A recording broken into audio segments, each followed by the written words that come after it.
अस्सलामु अलैकुम वरहमतुल्लाहि वबरकातुहू। इन्नल हम्दुलिल्लाह नहमदुहु व नस्तईनुहु व नस्तगफिरुहु व नऊज़ु बिल्लाहि मिन शुरूरि अनफुसिना व मिन सय्यिआति अमालिना। मन यहदिहिल्लाहु फला मुदिल्ल लहु व मन युद्लिल फला हादिय लहु। व अशहदु अल्ला इलाहा इल्लल्लाहु वहदहु ला शरीका लहु व अशहदु अन्ना मुहम्मदन अब्दुहु व रसूलुहु सल्लल्लाहु तआला अलैहि व अला आलिहि व सहबिहि व सल्लम तस्लीमन कसीरा। या अय्युहल्लज़ीना आमनुत्तक़ुल्लाह हक़्क़ तुक़ातिहि व ला तमूतुन्ना इल्ला व अंतुम मुस्लिमून।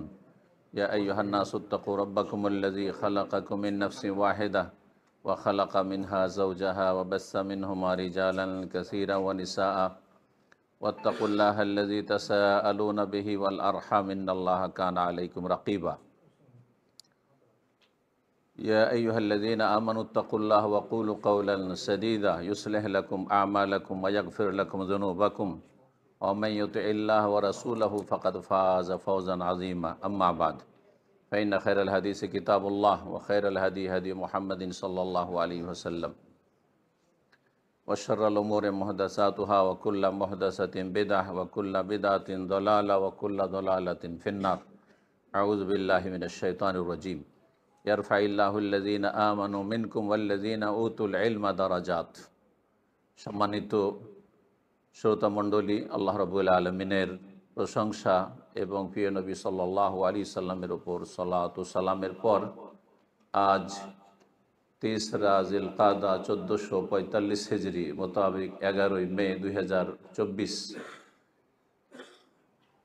বাহরাইনের মারকাজুল ফুরকান ইসলামিক সেন্টারের হলে আমাদের এই গুরুত্বপূর্ণ আলোচনা, যা সাধারণ আলোচনা নয়, বরং এটি একটি দাওরা, যাকে কোর্স বলা হয়, ইলমি কোর্স বলা হয়েছে বিজ্ঞাপনে। যেই কোর্সে আমরা সাধারণ আলোচনা যেমন হয় সেই রকম আলোচনা করব না, যদিও আমরা দেশীয় সাধারণ ওয়াজ মাহফিলের আলোচনা আমরা করি না, আর সে আলোচনাতে তেমন বেশি ফল কিছু দেখা যায় না। আমাদের আলোচনা কোরআন সুন্নাহ ভিত্তিক সবসময় হয়ে থাকে, তবে আম আলোচনা, সাধারণ আলোচনা সাধারণভাবে হয়ে থাকে, আর এলমি আলোচনাগুলি এলমে কিছু পয়েন্ট, সেই পয়েন্টগুলি পেশ করা হয়। সুতরাং একটু মনোযোগী হয়ে আজকে শোনার চেষ্টা করতে হবে। সম্মানিত ভাই এবং বোনদেরকে বলছি, যে পয়েন্টগুলি পেশ করব আমাদের বিষয়বস্তু সম্পর্কে, সেগুলি আপনারা বোঝার চেষ্টা করবেন এবং সে অনুযায়ী আমল করার চেষ্টা করবেন, আর সেদিকে মানুষকে আহ্বান করার চেষ্টা করবেন। এগুলি হচ্ছে সফল মানুষের কাজ। জানবে, মানবে, পালন করবে এবং অন্যকে জানাবে এবং ভালো পথের পথিক বানাবে। সূরা আসরে এই কথাগুলি বলা হয়েছে। মানুষ হচ্ছে সবাই ক্ষতিগ্রস্ত, তবে যারা জ্ঞানের ভিত্তিতে জানলো এবং বিশ্বাস করল, জানবে, মানবে, জানলেন কিন্তু মানলেন না, বিশ্বাস করলেন না, তো কোনো মূল্য নেই। আর ইল্লাল্লাযীনা আমানু, এই কথাই বলা হয়েছে। বিশ্বাস করার আগে জানতে হবে কি বিশ্বাস করবেন। তাহলে ইলম, এক নম্বরে হচ্ছে জ্ঞান অর্জন করা। এই জন্য কোরআনে কারিমের প্রথম আয়াতই হচ্ছে পড়ো আর জানো আর কলম ব্যবহার করো। প্রথম যে 5টি আয়াত রয়েছে, গভীরভাবে চিন্তা করে দেখবেন যে সুবহানাল্লাহ, ইকরা কয়েকবার করে, আর তারপরে আল্লামা, তালিমের কথা, তারপরে বিল কালাম, কলমের কথা, আল্লামাল ইনসান আল্লামা মা লাম ইয়ালাম। তাহলে ইসলামের সবচেয়ে বেশি গুরুত্বপূর্ণ বিষয় হচ্ছে জ্ঞান চর্চা করা। আগে জানতে হবে, জানার পরে আর সঠিকটা জানতে হবে। জানা আবার 2 প্রকার, সঠিকটা জানা আর ভুল জানা। সঠিক তথ্য আর ভুল তথ্য। সঠিক যদি জানা থাকে তো বিশ্বাসও সঠিক, সহি শুদ্ধ হবে, আকীদা সহি হবে, ধর্মীয় বিশ্বাস আপনার সহি হবে, যেটা জান্নাত পর্যন্ত নিয়ে যাবে, আল্লাহর সন্তুষ্টি পর্যন্ত নিয়ে যাবে। আর যদি জানাই ভুল হয় তাহলে মানা বিশ্বাসও ভুল হবে। যারা বিভ্রান্ত যারা বেদাতি আকীদায় বিশ্বাসী তারা জানছে ইসলাম, কিন্তু ভুল ইসলাম জানছে, সঠিক ইসলাম সম্পর্কে কিছুই জানে না। না আল্লাহ সম্পর্কে, না রসুল সম্পর্কে, না দিন পালন সম্পর্কে, দিন শেখার ক্ষেত্রে, হ্যাঁ দিন শেখার পদ্ধতি কি, ভুল বোঝানো হচ্ছে, ভুল জানানো হচ্ছে সমস্ত ক্ষেত্রে।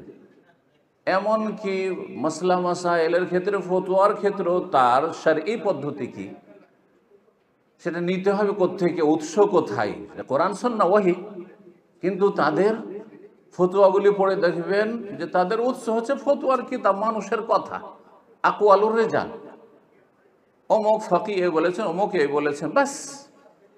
তাহলে সব কিছু ভুল, আসলে পদ্ধতি ভুল, হ্যাঁ। আর এই সম্পর্কে যে জ্ঞান চর্চা তা ভুল, যার ফলে আকীদায় ভুল, মাসলা মাসাইলে ভুল, সব কিছুতে ভুল আর ভুল, বিভ্রান্তি। আজকের বিষয়বস্তুর দিকে ইঙ্গিত করতে গিয়ে এই কথাগুলি বললাম। বিষয়বস্তু আশা করি আপনারা দেখেছেন বিজ্ঞাপনে বা শুনেছেন, তা হচ্ছে আদর্শ মানব তৈরির ক্ষেত্রে, আদর্শ মানব গঠনে জ্ঞান অর্জনের ভূমিকা। আদর্শ মানুষ গঠন করা, মানুষ তো আদম সন্তান সবাই, কিন্তু আদর্শ মানুষ অল্প সংখ্যক লোক রয়েছে, অল্প সংখ্যক, অধিকাংশই বিভ্রান্ত, আদর্শ মানুষ নয়। তাদেরকে যদি আদর্শ মনে করেন তো ইহকাল পরকাল সব ধ্বংস হয়ে যাবে। ওয়াকসারহুম লা ইয়াকিলুন ওয়াকসারহুম গাফিলুন ওয়াকসারহুম লিল হাক্কি কারিহুন। এইভাবে অধিকাংশ, মেজরিটি বিভ্রান্ত, নির্বোধ, হ্যাঁ, লা ইয়াফকাহুন লা ইয়াশকুরুন, অকৃতজ্ঞ, অমানুষ। জি, ওয়া কালিলুম মিন ইবাদিয়াশ শাকুর। আর অল্প সংখ্যক হচ্ছে কৃতজ্ঞ। তাহলে বিষয়বস্তুতে যখন আদর্শ মানুষ কথাটি এসছে, তাহলে আদর্শ মানুষ কে প্রথমে জানতে। আদর্শ মানুষ যে গঠন করব, তো আদর্শ মানুষের মাপকাঠি বা বুঝতে হবে যে আদর্শ মানুষকে। কারণ আপনি যদি বুঝে থাকেন যার কাছে বেশি পয়সা আছে সেই আদর্শ মানুষ, হ্যাঁ, যে অল্প বয়সে অনেক কিছু অর্জন করতে পেরেছে পার্থিব বিষয়ের, সে পয়সাই হোক আর সে খ্যাতি হোক আর সে নেতৃত্ব ক্ষমতায় হোক, তাকে আদর্শ মনে করে বসে আছেন, তাহলে আপনার জানা বা আপনার যে ধ্যান ধারণা সেটাই হচ্ছে বিভ্রান্ত। আপনি ভুল বুঝে আছেন, আদর্শ মানুষ না। এই জন্য দেখবেন শিক্ষার ক্ষেত্রে আরেকটি কথা বলি, শিক্ষা দুই ভাগে বিভক্ত। এক হচ্ছে পার্থিব শিক্ষা, পার্থিব জ্ঞান, আর এক হচ্ছে ধর্মীয় জ্ঞান। আমাদের দেশে যত বেশি শিক্ষিত তত বেশি দাম্ভিক হয়, অধিকাংশ বলছি এটা, আপনি ভালো করে জেনে দেখবেন। যত উচ্চশিক্ষিত লোকের ধারে কাছে যাবেন দেখবেন তাদের মধ্যে অহংকার, দাম্ভিকতা বেশি কাজ করছে। এটা আপনারা অনুভব করেছেন কিনা, আর না হইলে আমার কথার পরে আপনারা চেক করে দেখবেন। আর আরব দেশে দীর্ঘ ৩৫ বছর থাকছি, যত শিক্ষা কম তত অভদ্র, আর যত শিক্ষিত তত নমনীয়, তত মানুষের মতো মানুষ, তত আচার আচরণ ভালো, অমায়িক ব্যবহার। আমাদের সে গরিব মানুষ, অশিক্ষিত মানুষের ব্যবহার বেশি ভালো, বেশি শিক্ষিত চাইতে, উল্টো। কারণটা কি? কারণ হচ্ছে যেই শিক্ষা মানুষকে আদর্শ মানুষ বানায়, সেই শিক্ষা হচ্ছে দ্বীনি শিক্ষা, শরঈ শিক্ষা, ইসলামের জ্ঞান অর্জন করা। আর তা আরব দেশগুলিতে, আর বিশেষ করে সৌদি আরবে পর্যাপ্ত পরিমাণ আলহামদুলিল্লাহ আছে। ক্লাস 1 থেকে তৌহিদ, আকীদা আর সলুক, এই সাবজেক্টগুলো আছে। সলুক মানে আখলাক, চরিত্র, ক্যারেক্টার, এগুলো শেখানো হচ্ছে। খাওয়া দাওয়া শুরু করবেন কি দিয়ে শুরু করবেন, হ্যাঁ, বিসমিল্লাহ দিয়ে শুরু করবেন, ডান হাতে খাবেন, ইত্যাদি ইত্যাদি, দুয়া সুরা, বাড়িতে ঢুকলে, বাথরুমে ঢুকলে, বাথরুম থেকে বেরোলে, ঘুমের আগে, ঘুম থেকে উঠলে, ক্লাস 1 থেকে শেখানো হচ্ছে। পক্ষান্তর আমার দেশে এসব নেই, দুনিয়ার শিক্ষায় শিক্ষিত করা হচ্ছে। তো আসল শিক্ষা হচ্ছে যেই শিক্ষা মানুষকে মানুষের মতো মানুষ করে, আদর্শ মানুষ করে, সেই শিক্ষা হচ্ছে ইসলামিক শিক্ষা। সুতরাং আজকের বিষয়বস্তু হচ্ছে ইসলামী শিক্ষা সম্পর্কে। তবে পার্থিব শিক্ষার প্রয়োজন আছে, সেটা ইনশাআল্লাহ তাআলা শেষখানে আমি আলোচনা করব। তো আদর্শ মানুষকে, যেই ব্যক্তি কারো হক নষ্ট করে না। এক কথায় আমার আজকের পুরো আলোচনার সার কথা আমি শুনিলাম। আদর্শ মানুষ সে যেই ব্যক্তি কারো হক মারে না। কারোর মধ্যে আগে স্রষ্টা আসবে না আগে সৃষ্টি? আগে খালেক না মখলুক? আগে খালেক, সৃষ্টিকর্তা যিনি সৃষ্টি করে তার হক নষ্ট করেন, রবের হক নষ্ট করেন, সে হচ্ছে আদর্শ মানুষ। যেই ব্যক্তি তার সৃষ্টিকর্তাকে, যেই সত্তা রব্বুল আলামিন তাকে তুচ্ছ পানি থেকে, যেটা গায়ে হাতে লেগে গেলে, কাপড়ে লেগে গেলে কত অরুচিকর, সেখান থেকে সৃষ্টি করেছেন। আর তারপরে কিছু শিক্ষায় শিক্ষিত হয়ে, কিছু দুনিয়ার ধন দৌলত পেয়ে, কিছু দুনিয়ার দাপট পেয়ে অমানুষ হয়ে গেলে, মানুষের সাথে মানুষের আচরণ, এ তো মানুষের কথা হইল, রবকে চিনলে না। তোমাকে যে অস্তিত্ব দিলেন যেই সত্তা, তার ওপর বিশ্বাসী না, তার সম্পর্কে তোমার কোনো চিন্তা নেই। 60 বছর 70 বছর 70 বছর ধরে এতদিন বাঁচালে কিন্তু জীবনেও তোমার সময় হলো না যে আমি আসলাম কোত্থেকে, আর যাচ্ছি কোন দিকে, আর যাওয়ার পরে সাক্ষাৎ কার সাথে দাঁড়াতে হবে, কার সামনে, আর সেখানে আমার হবেটা কি, আর শেষ পরিণামটাই বা কি হবে। আশা করি আমার কথাগুলি বুঝতে পারছেন। মিনহা খালাকনাকুম, আল্লাহর কাছ থেকে আমরা এসেছি মাটির মাধ্যমে, মাটি থেকে আল্লাহ পয়দা করেছে। ও ফিহা নুঈদুকুম, আবার ওখানে ফিরিয়ে দেবো, মাটিতে মিশিয়ে দেবো। ও মিনহা নুখরিজুকুম, আবার ওখান থেকে বের করে, এই নয় যে মিশে গেলে নিশ্চিহ্ন হয়ে গেলে ব্যাস মরে গেলে আরাম পেয়ে গেলে, না। ও মিনহা নুখরিজুকুম, সেখান থেকে তোমাদেরকে বের করবো, তারাতান উখরা, পুনরায়। আর তারপরে হাজির হবে আল্লাহর সামনে, সরাসরি কথা বলতে হবে, ভালো মানুষকেও আর অসৎ মানুষকেও। আদর্শ মানবকে আল্লাহর সামনে দাঁড়াইতে হবে, আর যারা আদর্শ মানব হইতে হবে তাদেরকেও দাঁড়াইতে হবে। মা মিনকুম মিন আহাদিন ইল্লা সায়ুকাল্লিমুহু রাব্বুহু ওয়া লাইসা বাইনাহু ওয়া বাইনাহু তুরজুমান। তোমাদের মধ্যে এমন কোনো ব্যক্তি নেই, এমন কোনো ব্যক্তি, আম্বিয়া রাসূল থেকে শুরু করে মুসলিম অমুসলিম সকলে, ইল্লা সায়ুকাল্লিমুহু রাব্বুহু, তার মালিক তার সাথে কথা বলবেন কিয়ামতের মাঠে, বিচার দিবসে, হাসরে। ওয়ালাইসা বাইনাহু বাইনাহু তুরজুমান, আল্লাহর মাঝে আর ওই ব্যক্তির মাঝে, আমার মাঝে কোনো দোভাষী থাকবে না। দুনিয়াতে ভাষা না বোঝা দোভাষী লাগে। আল্লাহ রাব্বুল আর পৃথিবীতে এত ভাষাভাষী, সুবহানাল্লাহ। এক দেশের লোকের ভাষা বুঝি না। আপনারা অনেকে, একটা ছোট্ট দেশ, তারপরেও অনেকে সিলেটের ভাষা বুঝেন না, অনেকে চিটাগাং কক্সবাজারের ভাষা বুঝেন না। আর ভারতের কথা তো বলতে হবে না। হ্যাঁ, দক্ষিণ ভারতের একটি শব্দও আমরা বুঝি না। হ্যাঁ, এমনকি পূর্ব ভারতেরও ভাষা বুঝি না, পশ্চিম ভারতের ভাষা বুঝি না। তাহলে যে এলাকায় থাকে ওই এলাকার ভাষা বুঝি। রব্বুল আলামিন সারা পৃথিবীর মানুষ, আদম থেকে শুরু করে কিয়ামত পর্যন্ত, সকলের সাথে সরাসরি কথা বলবেন বিনা দোভাষীতে।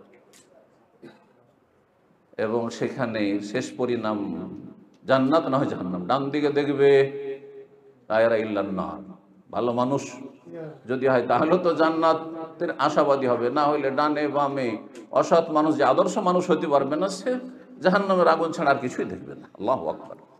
সুতরাং আদর্শ মানুষ অর্জন, যে কথাটি বললাম, যেই ব্যক্তি মালিককে চেনে, মালিকের হক আগে আদায় করে, তারপরে মালিক যাদের সাথে ভালো আচরণ করতে বলেছে তাদের সাথে ভালো আচরণ করে। আর মালিক শুধু মুসলিমদের সাথে ভালো আচরণ করতে বলেছেন, শুধু মানুষের সাথে ভালো আচরণ করতে বলেছেন? হ্যাঁ, মানুষ প্রতিটি সৃষ্টির সাথে, একটা গাছপালার সাথে, একটা পোকামাকড়ের সাথে, একটা প্রাণীর সাথে ভালো আচরণ করতে বলেছেন। সহিহ মুসলিমের হাদিস, ইন্নাল্লাহ কাতাবাল ইহসান আলা কুল্লি শাই। আল্লাহু আকবার। আল্লাহ এহসান, সদাচরণ প্রত্যেক বস্তুর ক্ষেত্রে আল্লাহ লিখে দিয়েছেন, মানে বিধিবদ্ধ ফরজ করে দিয়েছেন। কুতিবা আলাইকুমুস সিয়াম দিয়ে রোজা ফরজ করেছেন, সিয়াম। আর এখানে কাতাবাল এহসান, আল্লাহ এহসান ফরজ করেছেন প্রতিটি বস্তুর ক্ষেত্রে।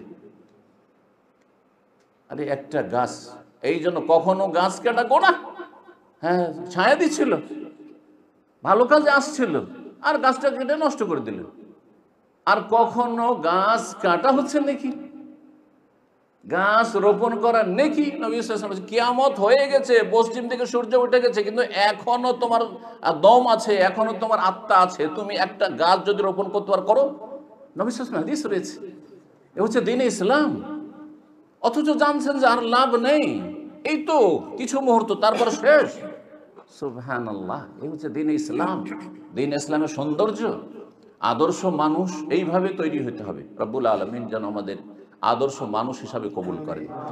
আদর্শ মানুষ গঠনে জ্ঞান অর্জনের ভূমিকা। তো জ্ঞান অর্জন বলতে বললাম যে দিনের জ্ঞান যদি না থাকে, দুনিয়ার জ্ঞান নেই, দুনিয়ার সবচেয়ে বড় যদি পণ্ডিত হয়ে যান, তবুও আদর্শ মানুষ হতে পারবেন না। কারণ আপনি যা কিছু করবেন আপনি কুপ্রবৃত্তির অনুসারে আপনার মনের কামনা বাসনা পূরণ করবেন। কিন্তু একজন মানুষের যখন ইসলামের জ্ঞান আছে, তখন তার একটা লাগাম লাগানো আছে। এক কদম বাড়াতে পারবে না বিনা আদেশ নিষেধে। আল্লাহ এটা জায়েজ করেছেন, এই কদমটা উঠানো, আমি কি সামনে বাড়তে পারবো? তাহলে বাড়বে। না, আল্লাহ নিষেধ করেছেন, থামো, অবশ্যই থামতে হবে, এখানে যাওয়া যাবে না। এখানে দিনের কথা আলোচনা হচ্ছে, সুতরাং যেতে পারবে, কদম বাড়াইতে পারবে। মসজিদে সালাত আদায় করে যেতে হবে, এই ভালো কাজগুলিতে যেতে হবে, মানুষের উপকারের জন্য যেতে হবে। কিন্তু কাউকে খুন করার জন্য, ব্যভিচার করার জন্য, মদপানের জন্য, আর নোংরামির জন্য, আর বিভিন্ন পাপের জন্য এক কদম বাড়ানো যাবে না। ওলা তাকরা বুঝতে না, কাছে যেও না। সুবহানাল্লাহ। জি, এ হচ্ছে দ্বীন ইসলাম।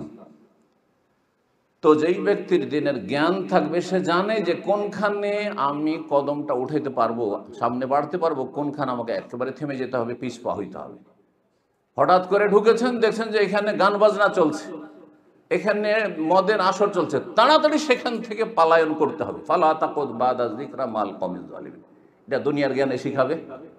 যেখানে তাস খেলছে সুতরাং বসা যাবে না, এখানে জুয়া খেলছে সেজন্য বসা যাবে না, এখানে আরাম কাজ হচ্ছে, এখানে এরা খুনি, হ্যাঁ এরা সন্ত্রাসী, খুন করছে, এরা নাশকতামূলক কাজ করছে, সুতরাং এদের সাথে কোনো সংসর্গ সম্পর্ক রাখা যাবে না, এরা জঙ্গি, সুতরাং এদের সাথে কোনো সম্পর্ক রাখা যাবে না। এটা কি দুনিয়ার শিক্ষা শিখাবে? এটা ইসলাম শিখাবে।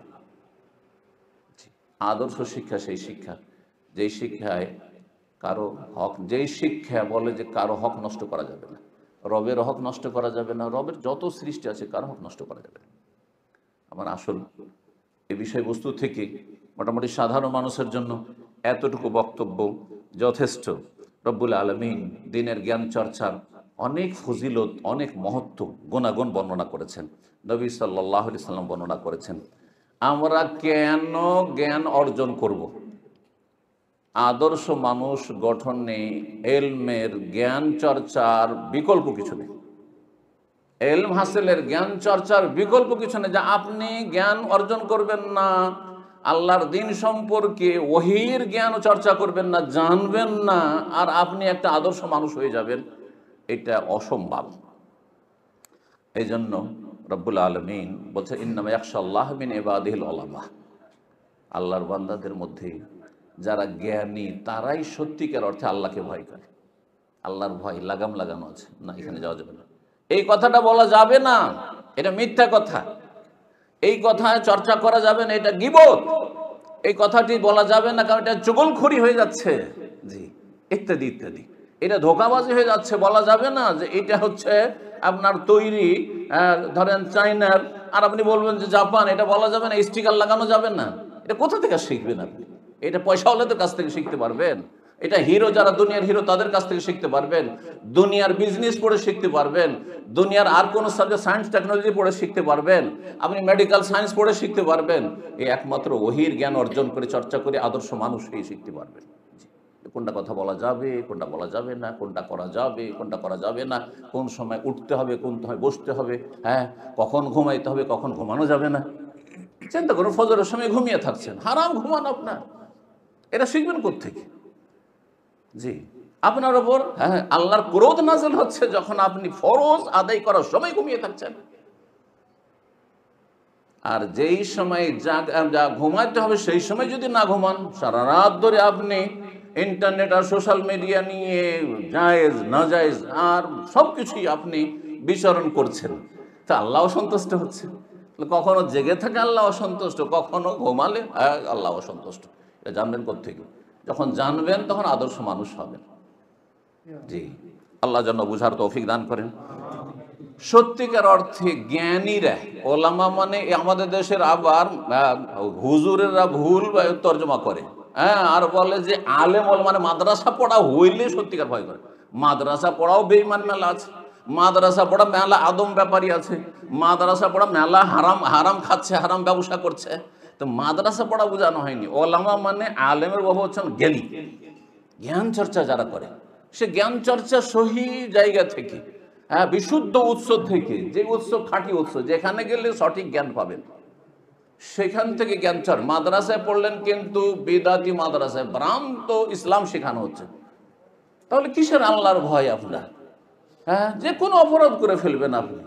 হ্যাঁ, তো ওলামা মানে জ্ঞানী, জ্ঞান অর্জন করতে হবে। আল্লাহ সূরা জুমারে আল্লাহ বলছেন, এটি ছিল সূরা ফাতির আয়াত। সূরা জুমারে আল্লাহ বলছেন, কুল হাল ইয়াস্তাবিল্লাযিনা ইয়ালামুনা আল্লাযিনা ওয়াল্লাযিনা লা ইয়ালামুন, যারা জ্ঞানী আর জ্ঞানী নয় সমান হতে পারে না, কখনো সমান না। আলো আর অন্ধকার যেমন সমান না, রাত দিন সমান না, হ্যাঁ, ছায়া রৌদ্র সমান না, এইভাবে আল্লাহ বুঝিয়েছেন কোরআনে কেন। ঠিক তেমনি জ্ঞানী আর যে জ্ঞানী নয় সমান নয়। নবী সাল্লাল্লাহু আলাইহি ওয়াসাল্লাম বলছেন, মান ইউরিদিল্লাহু বিহি খায়রান ইউফাক্কিহু ফিদ্দিন, আল্লাহ যাকে ভালো চান, যার কল্যাণ চান, তাকে দ্বীনের জ্ঞান প্রদান করে, দ্বীনের ফিকহ, দ্বীনের জ্ঞান দান করে। যারা দ্বীনের পথে চলে তারা জান্নাতের পথে চলে, যারা দ্বীন চর্চার ক্ষেত্রে মানে জ্ঞান অর্জনের পথে চলে তারা জান্নাতের পথে। মান সালাকা তারিকান ইয়ালতামিসু ফিহি ইলমান সাহারাল্লাহু লাহু তারিকান ইলাল জান্নাহ, জান্নাতের পথে চলছে। আপনি জ্ঞান অর্জন করছেন, এখানে এসেছেন, এটা জান্নাতের রাস্তা। যে কোনো জায়গায় আপনি যেই জ্ঞান চর্চা আদর্শ মানুষ তৈরি করে, সেই জ্ঞান যদি অর্জন করেন, তাহলে আপনি জান্নাতের কাছাকাছি হচ্ছেন, জান্নাতের রাস্তায় এগিয়ে যাচ্ছেন। কারণ এটার মাধ্যমে আপনার আকীদা বিশুদ্ধ হবে, ইবাদত বন্দেগী সহিশুদ্ধ হবে, ভুল হবে না ইবাদত বন্দেগীতে, আখলাক চরিত্র গঠন হবে, মানুষের সাথে মানুষের মতো আচরণ করবে, বাপ মায়ের সাথে বাপ মায়ের মতো আচরণ করবেন, ছেলে মেয়ে স্ত্রীর সাথে স্ত্রীর মতো আচরণ করবেন, স্বামীর সাথে স্বামীর মতো আচরণ করবেন। জি,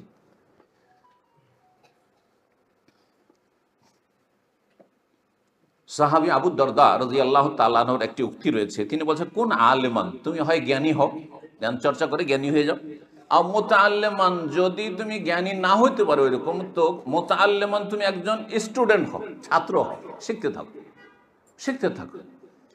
আর মুহিব্বান, যদি সেটারও সময় না পান, কর্মব্যস্ততা এত যে দ্বীনের জ্ঞান অর্জনের ছাত্র হওয়ার সময় সুযোগ হয় না, শুধু ওই ফরজটা আদায় করেছেন, কিন্তু যে সুন্নত মুস্তাহাব জ্ঞানের একটা স্তর আছে সেটা করতে পারছেন। আও মুহিব্বান, তাহলে যারা জ্ঞান চর্চা করে, শিখে এবং শিখায়, তাদেরকে ভালোবাসুন, আপনি তাদেরকে ভালোবাসুন, তাদেরকে ঘৃণা করবেন না, তাদেরকে তুচ্ছ নজরে দেখবেন, এদের কাজ কাম নাই, হ্যাঁ, এরা এই করেছে, হ্যাঁ, মোল্লার দৌড় মসজিদ, এগুলো হচ্ছে ইসলামের শত্রুদের কথা, এগুলো হচ্ছে নাস্তিকদের ও বেদিনদের কথা। জি, তো আও মুহিব্বান, ভালোবাসুন তাদেরকে। আও মুস্তামিআন, মাঝে মাঝে শুনুন, সেটা আপনি সরাসরি শুনেন, আর না হলে আজকাল সোশ্যাল মিডিয়াতে আপনি শুয়ে শুয়ে ঘুমের আগে কিছুক্ষণ জেগে থাকছেন, শুয়ে শুয়ে একটু শরীরটা রেস্টও করছে আর শুনছেন, আপনি শুনতে থাকেন, আপনি কর্মক্ষেত্রে কাজ করছেন শুনছেন, মহিলারা কিচেনে কাজ করছেন আর শুনছেন।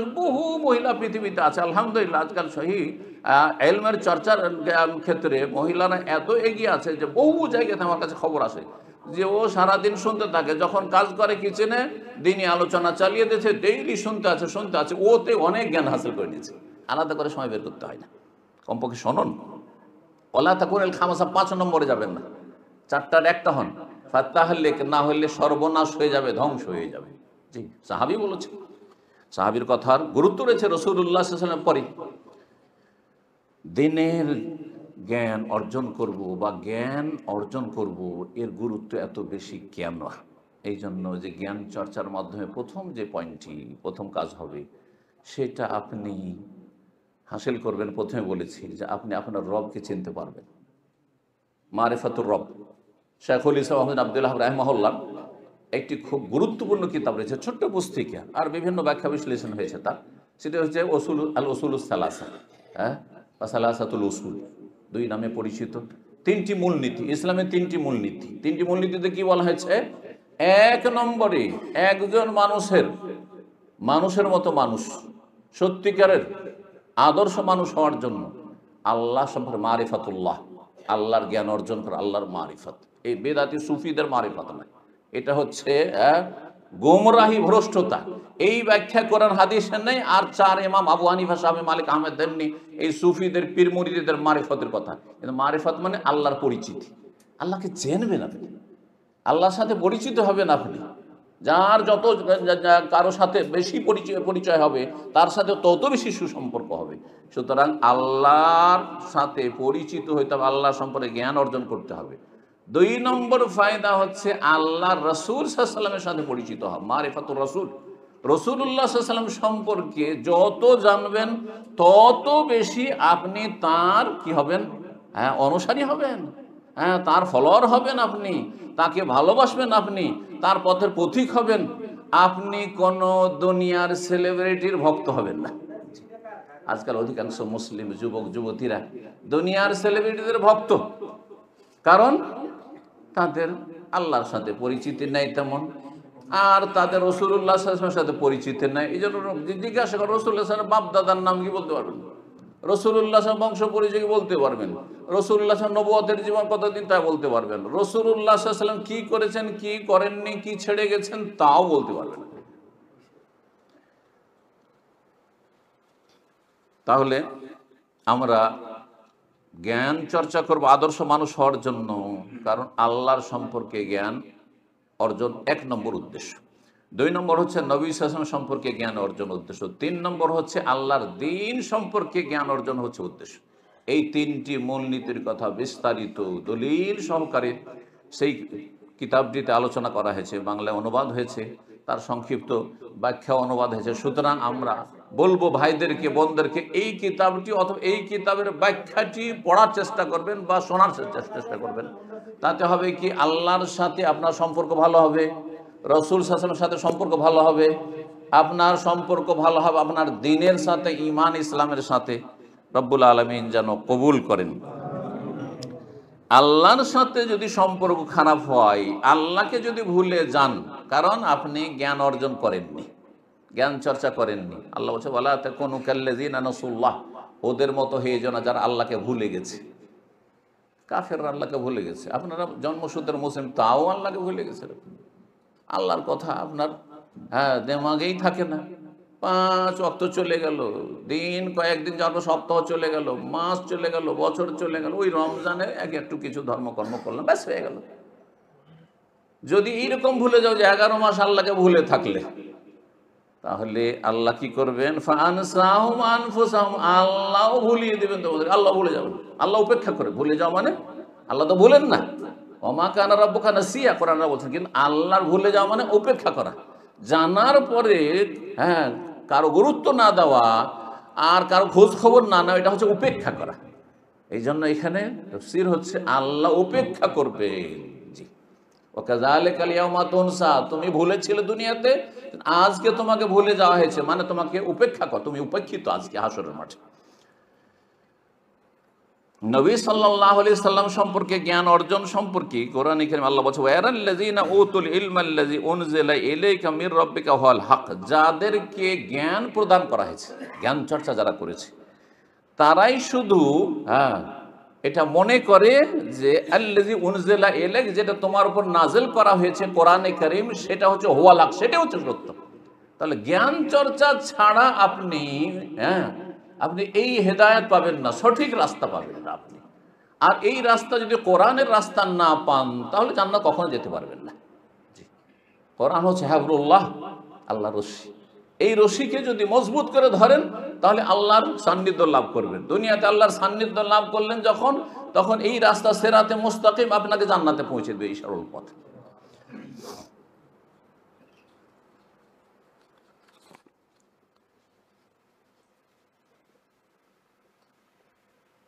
মানুষ যখন জ্ঞান চর্চা করে, তখন সবচেয়ে বড় অপরাধ যেটি পৃথিবীতে, সেই অপরাধ থেকে বেঁচে থাকে। সবচেয়ে বড় অপরাধ কি? একজন মুসলিম হিসাবে কি জানেন? সবচেয়ে বড় অপরাধ খুন করা, ব্যভিচার করা, মদ খাওয়া, চুরি করা, ডাকাতি করা, হ্যাঁ, কি করা? শিরক করা, আল্লাহর সাথে অংশীদারি স্থাপন করা। যে রব একাই সব কিছু আপনাকে দিলেন, সব কিছু সৃষ্টি করলেন একাই, হ্যাঁ, যিনি একাই রব, একাই মাবুদ, হ্যাঁ, ওয়ালিল্লাহিল আসমা, তারই একমাত্র সুন্দর সুন্দর নাম রয়েছে। তিনি আলা কুল্লি শাইইন কাদির, সবকিছুর ক্ষমতাবান। আর তার সাথে শরীক করে দিলেন যে আল্লাহ তার ক্ষমতাগুলি ভাগ বন্টন করে গৌস কুতুবকে দিয়ে দিয়েছে। এটাই হচ্ছে সুফিইজম, এটাই হচ্ছে পীর মুরিদির ব্যবসা।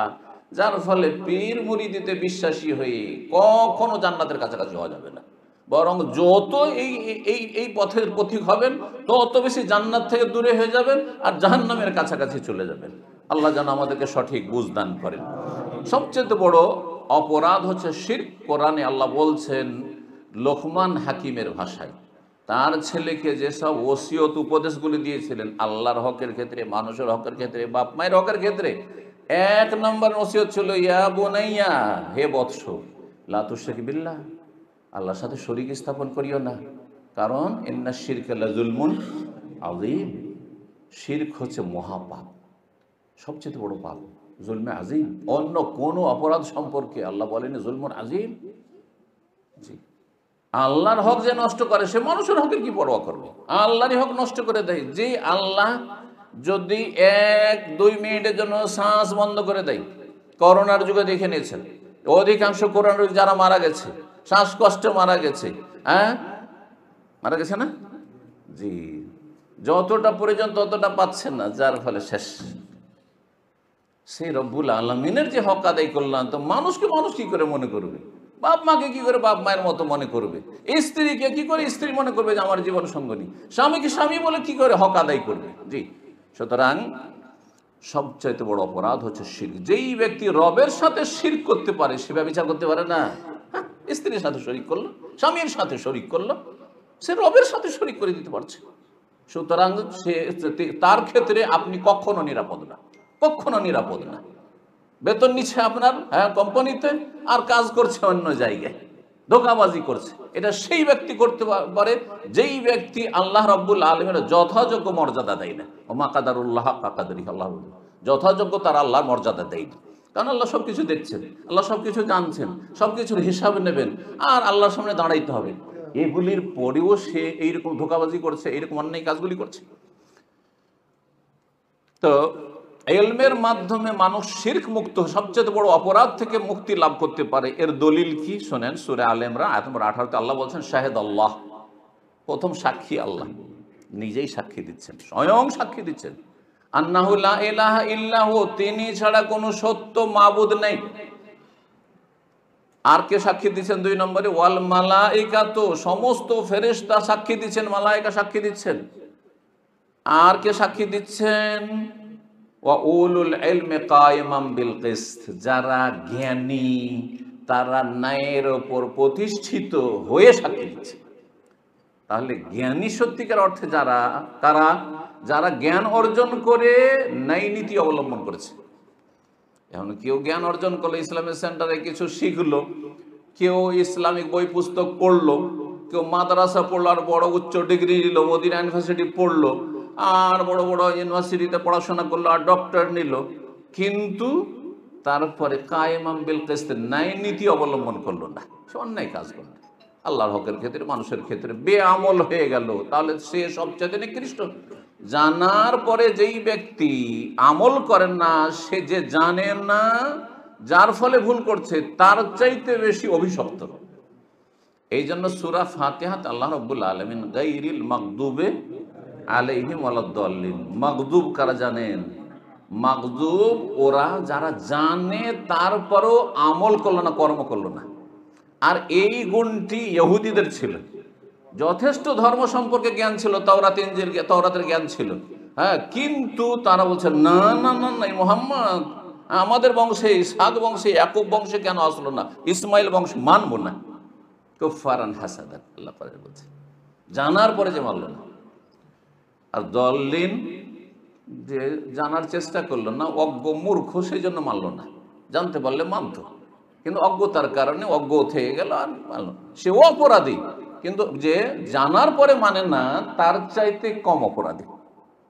আর সেই যুগে খ্রিস্টানরা ছিল, খ্রিস্টানদের কথা বলা হয়েছে যে তারা জ্ঞান তুলনামূলক ইহুদিদের চাইতে ধর্ম সম্পর্কে কম জ্ঞান রাখতো, জানতো না, আর তারপরে মানতো না। দল্লিল বলা হয়েছে, পথভ্রষ্ট, রাস্তাহারা। তো আল্লাহ রাব্বুল আলামিনের ওয়াহদানিয়াত, একত্বের সাক্ষী স্বয়ং আল্লাহ এক নম্বরে দিচ্ছেন, ফেরেশতারা দিচ্ছেন, আর কারা দেয়? যার জ্ঞান আছে, যার তৌহিদের জ্ঞান আছে, যার সুন্নতের জ্ঞান আছে, যে শিরক, বড় শিরক ছোট শিরক কি জানে, আর বড় কুফরি ছোট কুফরি জানে, বড় মুনাফিকি ছোট মুনাফিকি জানে, ইসলামিক আকীদা, মৌলিক যে ইসলামের ফাউন্ডেশন সেগুলি সম্পর্কে জ্ঞান চর্চা করে। সুতরাং তৌহিদ তারা জীবনে প্রতিষ্ঠা করে, যেহেতু তৌহিদ সম্পর্কে জ্ঞান রয়েছে। 4 নম্বর যে বিষয়টি বলবো, যে জ্ঞান চর্চা করলে মানুষ চরিত্রবান হতে পারে। কারণ না জানা থাকলে অনেক ভালো কাজ ভালো জানি না, তাহলে কি করে সে ভালো কাজটি করব? অনেকে আছেন, আমি যদি জানতাম যে এটা হারাম তো আমি জীবনে করতাম না, আছে না? মুসলিম সমাজে অনেক আছে এইরকম। যেমন বাংলাদেশের প্রেক্ষাপটে বলি, আমাদের দেশে অসংখ্য লোক, সুবহানাল্লাহ, মানে তারা 2-4-10 লাখ নয়, লক্ষ লক্ষ লোক এই আপনার বন্ধকের জমি রেখে ফসল খায়। বন্ধকের জমি রেখে কি খায়? ফসল খায়। কারণ তাদেরকে কেউ কানাকে হাইকোর্ট দেখিয়ে দিয়েছে, বাঙ্গাল বুঝিয়ে দিয়েছে। কি করেছে? যে তুই খাজনা দিলে তুই খাজনাটা দিবি, আর তাহলে তোর যে 25-50 মন, 10 মন, 20 মন ধান আসলে সব হালাল হয়ে গেল। আউযুবিল্লাহ। টাকা পুরোটা যা ধার দিয়েছেন ফিরিয়ে নিলেন, আর আপনি 2 বছর 4 বছর টাকা দিতে পারলো না, সে পেমেন্ট করতে পারলো, সেই জন্য আপনি ফসল খেতে থাকলেন। এটার নাম সুদ নয়? এতটুকু জ্ঞান অর্জন করলে জীবনও সে সুদ খেত না, কারণ সে আল্লাহকে ভয় করে। সুদ খাই না, কিন্তু মনে করছে এইটা সুদ নয়। তাহলে অজ্ঞতার কারণে চরিত্রহীন সে মানুষের রক্ত চুষছে। সুদ খাওয়া মানে কি? চরিত্রবান সুদ খায়? চরিত্রবান মানুষ অফিসার সে ঘুষ খায়? কখনো হইতে পারে না। যে চরিত্রবান হবে, ভালো মানুষ হবে, ভালো চরিত্রের মানুষ হবে, সে কখনো সুদ খাবে না, কখনো ঘুষ খাবে না। এটা সুদ নয়, বকশিস। আমি কাজটা করে দিলাম, আরে সরকার তোমাকে বেতন দিচ্ছে, কোম্পানি তোমাকে বেতন দিচ্ছে, এই কাজে তোমাকে লাগানো আছে, এত টাকা স্যালারি তোমার নিযুক্ত আছে, তোমার একটা পয়সা নেওয়ার অধিকার নেই, একটু বেনিফিট নেওয়ার অধিকার নেই। পয়সা তো দূরের কথা, কোনো একটি স্বার্থ হাসিল করার কোনো অধিকার নেই, যে স্বার্থটি আগে পেতে না। আর আজকে কাজটা করে দিচ্ছ, চলো তোমার গাড়িটা ফ্রি, তোমার এইটা আমার জন্য ফ্রি, এটাও সুদ। চিন্তা করুন তো। তাহলে অজ্ঞতার কারণে মানুষ চরিত্রহীন হয়ে যাচ্ছে। চরিত্র গঠন করতে হলে তাহলে জ্ঞান চর্চা করতে। আর চরিত্রহীন ব্যক্তি কখনো আদর্শ মানুষ হতে পারে না, কখনো আদর্শ মানুষ বলবেন না। সাধারণ মানুষকে যদি জিজ্ঞাসা করা হয় যে একজন বদ চরিত্র লোক, যে স্ত্রীর সাথে দুর্ব্যবহার করছে, স্বামীর সাথে এক মহিলা দুর্ব্যবহার করছে, ছেলে মেয়েদের সাথে ব্যবহার করছে, বাপ মায়ের সাথে খারাপ আচরণ করছে, সে কি আদর্শ মানুষ? আরে অবশ্যই বলবেন এই কথা। তাহলে আদর্শ মানুষ তৈরি করতে হলে কি করতে হবে? জ্ঞান চর্চা করতে হবে। রব্বুল আলামিন ইরশাদ করে সূরা আলে ইমরান আয়াত 164-তে, লাকাদ মান্নাল্লাহু আলাল মুমিনিন, আল্লাহ মুমিনদের বড় ইহসান, অনুগ্রহ করেছেন। কি? ইজ বাআসা ফীহিম রাসূলাম মিন আনফুসিহিম, তাদের মধ্য থেকে একজনকে বাছাই করে নবী রসুল বানিয়েছেন আরবদের মধ্য থেকে, আর মুআক্কাই সবচেয়ে শ্রেষ্ঠ বংশ থেকে, কোরাইশ বংশ থেকে, যাতে এই কথা না বলতে পারে যে ওরা তো ছোট বংশ, এই কথা বলারও যেন সুযোগ না। তার জাতীয়তা খুব বেশি ছিল ওদের মধ্যে, এই কথা বলারও সুযোগ না। সবচেয়ে শ্রেষ্ঠ বংশ, শ্রেষ্ঠ বংশের মধ্যে সবচেয়ে শ্রেষ্ঠ গোত্র বানু হাশিম, বানু আব্দে মুনাফ, সেইখান থেকে আল্লাহ চয়ন করেছেন। মিন আনফুসিহিম, বোঝা গেল যে নবী মানুষ ছিলেন, তাই না? আর মানুষ কিসের তৈরি? নূরের তৈরি। কিছু কিছু মানুষ আছে নূরের তৈরি না। তাহলে যে বাংলাদেশের বেদাতি আকীদা, ইন্ডিয়া পাকিস্তানের, যে নবী নূরের তৈরি, কোরআনে বিশ্বাসী হবেন না মোল্লাদের গুমরাহি বিশ্বাস করবেন? আপনি বলুন তো দেখি।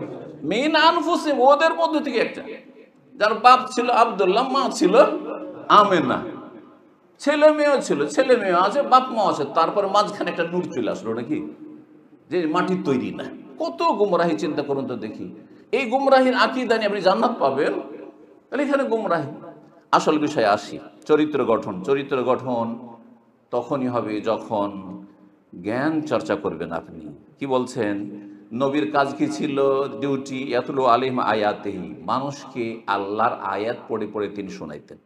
ওয়ায়ুযাক্কিহিম, তাদের আত্মার পরিশুদ্ধি করতেন, তাদের তাজকিয়ে নফস করতেন, ভালো মানুষ বানাইতেন, নাপাককে পাক করতেন, খারাপকে ভালো করতেন। জি, ওয়ায়ুযাক্কিহিম ওয়া ইউআল্লিমুহুমুল কিতাবা ওয়াল হিকমা, এবং তাদেরকে কিতাবের আর হিকমার জ্ঞান প্রদান করতেন। তাফসীরকাররা বলেছেন যে যেখানে কিতাবের পাশাপাশি কোরআনে কারিমে হিকমা উল্লেখ হয়েছে, সেখানে আল কিতাব মানে আল কোরআন, আর হিকমা মানে সুন্নাহ, হিকমা মানে হাদিস। তাহলে কোরআন এবং হাদিসের জ্ঞান শিখাবার জন্য রাসূলুল্লাহ সাল্লাল্লাহু আলাইহি ওয়াসাল্লাম প্রেরিত হয়েছিলেন। ওয়া ইন কানু মিন ক্বাবলু লাফি দালালিম মুবিন, আর বাস্তবতা হচ্ছে যে তার পূর্বে আরব জাতি সুস্পষ্ট ভ্রষ্টতায় ছিল, গোমরাহিতে ছিল। এমন গোমরাহিতে ছিল যে এমন কোনো পাপ ছিল না যেই পাপ এই সমাজে ছিল না। লড়াই যুদ্ধ করাকে বীরত্ব বাহাদুরি মনে করা হইত। নবী সাল্লাল্লাহু আলাইহি ওয়াসাল্লামের একটি হাদিস রয়েছে, আবু হুরায়রা রাদিয়াল্লাহু তাআলা আনহু বর্ণনা করেছেন, মুসনাদ আহমদ রয়েছে হাদিসটি, সহিহ সনদ। রাসূলুল্লাহ বলে, ইন্নামা বুইসতু লিউতাম্মিমা সালিহাল আখলাক, অন্য riwayat লিউতাম্মিমা মাকারিমাল আখলাক, আমাকে প্রেরণ করা হয়েছে কি করে? রসুল করে প্রেরণ করা হয়েছে। কার পক্ষ থেকে প্রেরণ করা হয়েছে? আল্লাহর পক্ষ থেকে পাঠানো হয়েছে নবী রসুল করে। কিসের জন্য? দুনিয়াদারি করার জন্য নয়, আর একামতের দিন মানে গদি দখল করার জন্য নাই। গদি দখল তো গদির তো অফার করা হয়েছিল মক্কায়, এইসব কাজের জন্য নাই। লে ওতাম্মেমা, গরজটা দেখেন, নবীকে কেন পাঠানো হইল? লে ওতাম্মেমা, যাতে পূর্ণতা দান করি আমি, মাকারিমাল আখলাক, সলিহাল আখলাক, উত্তম চরিত্রকে। সামান্য কিছু চরিত্র ভালো আছে, হ্যাঁ, এদিকে ছড়িয়ে ছিটিয়ে কিছু চরিত্র আছে। কারণ আরবদের এত খারাপের মধ্যে ভালো চরিত্র ছিল না। তারা মেহমান নওয়াজিতে, হ্যাঁ, আতিথ্যতা যেটাকে বলা হয় সেটাতে, হ্যাঁ, আমাদের দেশের মানুষ পরিচিত আত্মীয়, রক্তের সম্পর্ক, শ্বশুর সম্পর্ক, অমুক সম্পর্ক অথবা ঘনিষ্ঠ বন্ধু নাহলে এক দানা খেতে দেবে না। এটা আমাদের দেশের মানুষের কথা বলছি। অপরিচিত মানুষ একটা গ্রামে এসেছে, আর ওর জন্য খাবার নিয়ে হাজির, ওর জন্য একটা খাসি জবাই করে দেবে। আর ওরা কি করতো? অপরিচিত মানুষ, কোনো পরিচয় নাই, এসেছে, গোটা উঁট জবাই করে দিয়েছে। এসব ঘটনা যারা পড়বে তাদের, আরবদের পজিটিভ দিকগুলো, ভালো দিকগুলো তারা জানতে পারবে। এগুলো একটা উঁট একজন মানুষের জন্য, ভাবা যায়? হ্যাঁ, আমাদের দেশে একটা ডিম দিয়ে বিদায়, আর অপরিচিত হলে হয়তো সবজি ভাত দিয়ে বিদায়। যদি দুটো ভাতও দেন মসজিদে, যে একটা অপরিচিত লোক হয়েছে, ও তো সবজি ভাত দিয়ে বিদায়, গোস্ত থাকলেও হয়তো দিবেন না অনেকে। আর আরবরা গোটা গোটা উঁট জবাই করে দিত। জি, লিউতাম্মিমা মাকারিমাল আখলাক, নবী সাল্লাল্লাহু আলাইহি সাল্লাম মানুষের উত্তম চরিত্রে পূর্ণতা দেওয়ার জন্য, পরিপূর্ণ একজন মানুষ যাতে চরিত্রবান হতে পারে, আদর্শ মানুষ হতে পারে। এই যে চরিত্রবান মানে আদর্শ মানুষ, আদর্শ মানুষ বানাবার জন্য রাসূলুল্লাহ সাল্লাল্লাহু আলাইহি সাল্লামকে আল্লাহ পাঠিয়েছিলেন। 5 নম্বর পয়েন্ট যেটি বলবো সেটা হচ্ছে, জ্ঞান অর্জন করলে সমস্ত ফিতনা থেকে বেঁচে থাকতে পারবেন। আজকাল বহু ফিতনা রয়েছে, বহুমুখী ফিতনা। মোবাইল ফিতনা নয়? মোবাইলের কারণে আপনার ছেলে মেয়ে খারাপ হয়ে যাচ্ছে, মোবাইলের কারণে আপনার ছেলে কার সাথে সম্পর্ক, সুবহানাল্লাহ, কোথায় বাংলাদেশের ছেলে, কোথাও অস্ট্রেলিয়ার এক মেয়ে উঠে চলে এসছে, কোথায় আমি কানাডার মেয়ে উঠে চলে এসছে। দেখছেন না কিসে? এই ফিতনা, নারী ফিতনা, পয়সার ফিতনা। এগুলো তো আগেও ছিল, বনি ইসরাইল দুযুগের নারী ফিতনা ছিল, তাই না? কিন্তু কিছু কিছু নতুন ফিতনা, যেমন মুসলিম সমাজে যে ফিতনা আজকাল, বিধর্মিতার, বেদিনীর ফিতনা, নাস্তিকতার ফিতনা, সেকুলারিজমের ফিতনা। মুসলিম ছেলে মাশাআল্লাহ, বাপ মা দাড়িতে হাত লাগায় না, সবসময় টুপি আর মসজিদে পড়ে থাকছে, জিকির আজকারের শেষ নাই, ফরজ নফলে শেষ নাই। কিন্তু ছেলে মেয়ে সব কলেজ ইউনিভার্সিটি পড়ে সব সেকুলার তৈরি হয়েছে। বলছে ধর্ম আমার বাপের ব্যাপার, ধর্ম ব্যক্তিগত ব্যাপার, এখানে শুধু এখানে আপনার ধর্ম আপনি করেন, আমি ওইটা বুঝবো, আমাকে বলবেন না আপনি। একজন হেডমাস্টার সাহেব এইরকমই আপনার সেকুলার ছিল। আমার যৌবনকালের কথা বলছি, এক মাহফিলে গেছি, তোর বাবা এসে আলেম আলমাদের সামনে কান্না শুরু করেছে। তো আলেমরা বলছে, একটু আমার ছেলেকে বুঝান, ও আল্লাহ পরকালে সব বিশ্বাস করতে চায় না, মানতে চায় না, ধর্ম করতে চায়, এক ওয়াক্ত নামাজ পড়ে না, আর সে দায়িত্বশীল গ্রামের আর পরেশগার মানুষ সে, কিন্তু ছেলে হেডমাস্টার, না না, কোনো ধর্মকর্ম করে না। ওর সাথে কথা বলতে গিয়ে সুবহানাল্লাহ, আমি তখন মদিনাও আসেনি, প্রথম যে উত্তরটি দিচ্ছে সেটা হচ্ছে যে ধর্ম তো ব্যক্তিগত বিষয়, ধর্ম তো ব্যক্তিগত বিষয়, অর্থাৎ ব্যক্তিগত বিষয়ে আপনারা কেন বলতে আসবেন আমাকে? আপনাদের ধর্ম লাকুম দিনুকুম করেন, আর আমি মুসলিমের সন্তান, আর এই মুসল্লির সন্তান, আমি নাস্তিক হইলাম, সেকুলার হইলাম। হ্যাঁ, বুঝতে পারছেন? আর এদের সংখ্যা সুবহানাল্লাহ, আপনারা বুঝছেন যে কলেজ ইউনিভার্সিটি পড়ে শতকরা কয়জন ধার্মিক নামাজি আল্লাহ পরকাল সম্পর্কে চিন্তাশীল? আপনি শতকরা 2-3 জন পাবেন না, বাকি সবগুলি সেকুলার মাইন্ডেড, আর না হলে একেবারে নাস্তিক। নাস্তিক না হয় নাস্তিকতার পথে। এই যে সবচেয়ে বড় একটি ফিতনা, বড় ফিতনা। আর একটি ফিতনা হচ্ছে ধর্ম চর্চা করতে গিয়ে কিসের ফিতনা? ধর্মের নামে অধর্মের ফিতনা, গুমরাহি। সেটা হচ্ছে জঙ্গিবাদের ফিতনা। একটু ধর্মকর্ম করতে লেগেছে, জানেন শিক্ষিত লোক, তারপরে আর শেখ মতিউর রহমান কি বুঝে, এরা সব কাপুরুষ, এরা সব আলেম ওলামা আজকাল সব ভোগ বিলাসী হয়ে গেছে, আমাদেরকে কি করতে হবে? জিহাদ করতে হবে আমাদেরকে। না ফাসাদ, এগুলো ফাসাদ। সরকারের নেতৃত্ব ছাড়া কোন রকমের জিহাদ চলবে না। আর যদি কেউ বিশ্বাস করে যে সরকার নেতৃত্ব ছাড়া জিহাদ আছে, হ্যাঁ, একমাত্র তার বাড়িতে যখন আক্রমণ করে দেবে, তার গ্রামে কেউ আক্রমণ করেছে, তাকে বাঁচাবার জন্য, তার ধন সম্পদ রক্ষা করার জন্য, তার ছেলে মেয়ে স্ত্রী ইজ্জত রক্ষা করার জন্য, তখন সরকারের অনুমতির প্রয়োজন হবে না। কিন্তু আপনি কোথায়, হ্যাঁ, বার্মার কথা, কোথায় ফিলিস্তিনের কথা বলছে, বাংলাদেশ থেকে আমি ফিলিস্তিন যাবো, যাবেন কি করে আপনি? এত সহজ, মুখে বললে হয়ে যাবে? এগুলো বলে মানুষকে আবেগী করিয়েন না, আর বোকা বানায়েন না। যেটা সম্ভব নয় সেটা কি করে করছেন? আর তারপরে গেলে আপনি ফিরে আসবেন? হ্যাঁ, পাখি মারার কথা, পাখি মারার গুলিতে যেমন পাখি পাখি পাখি মারতে দেরি লাগে না, ঠিকই তেমনি আপনাদেরকে শেষ করে দেওয়া হবে। ফায়দাটি কি করলেন আপনি? আপনার নিজের উপকার করলেন? হ্যাঁ, ইসলামের উপকার করলেন, জাতির উপকার করলেন, না দেশের উপকার করলেন? কার উপকার করলেন না আপনি? সুতরাং আজকাল জঙ্গিবাদের ফিতনা, ধার্মিক হয়ে অধর্মী হয়ে যাচ্ছে। জি, খাওয়ারেজ হয়ে যাচ্ছে। আর খাওয়ারেজ হয়ে কেলাবন্নার জাহান্নামের ইন্ধন হয়ে যাচ্ছে।